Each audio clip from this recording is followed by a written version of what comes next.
Jeudi 12 mai 2022, c'est toujours un plaisir de vous retrouver. Bienvenue dans votre flash d'information.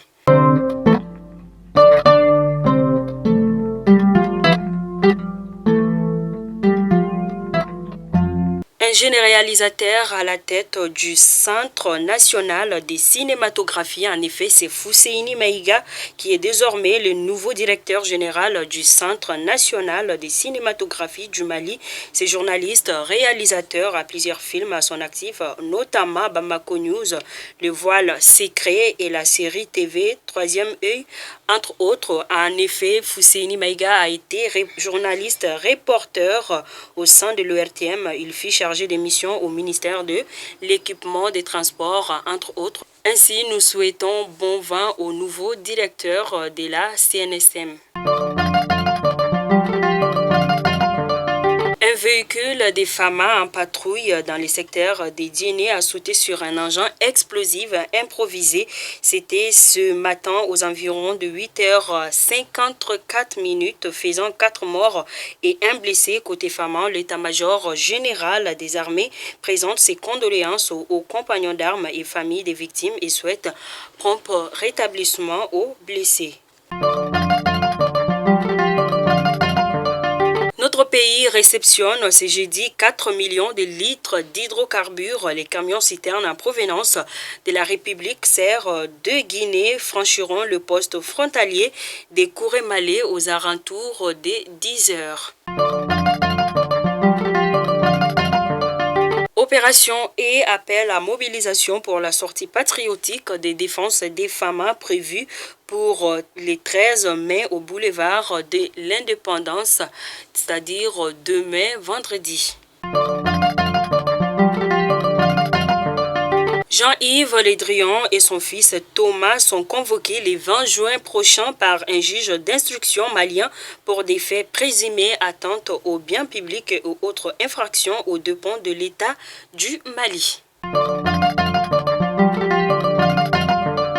Hier, 11 mai, le mouvement Rastafari du Mali a commémoré cette journée du 11 mai à travers des conférences, débats et ateliers de réflexion.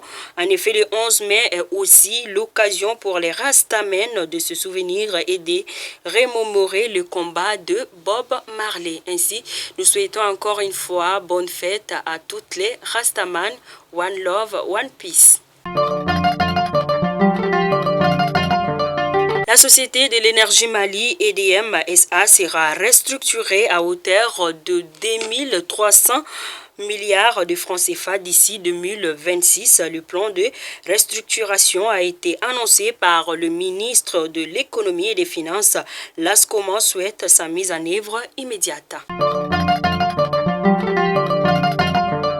La foire aux intrants agricoles et des aliments bétail et volailles dénommée Sougou-Yiriwa a été organisée hier à Yanfolila. L'objectif est de permettre aux acteurs de l'agriculture et de l'élevage d'échanger et d'exposer des semences et articles du monde agricole. Les exposants des régions de Bougouni, Sikasso et Bamako participent à la rencontre. Le projet Sougou-Yiriwa est un projet financé par l'ISAID en partenariat avec le gouvernement du Mali.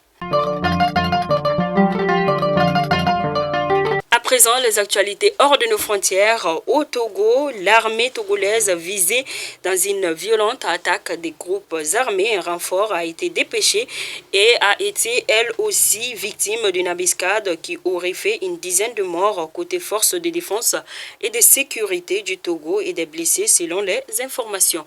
Si nous souhaitons prompt rétablissement aux blessés et toutes nos condoléances aux cœurs attristés. Fidèle abonné de Malik Oulafouni, c'était donc là votre flash dès ce jeudi 12 mai 2022. Je vous donne rendez-vous demain, Dieu voulant bien, pour un autre numéro. D'ici là, portez-vous bien, que Dieu bénisse les Mali. Merci.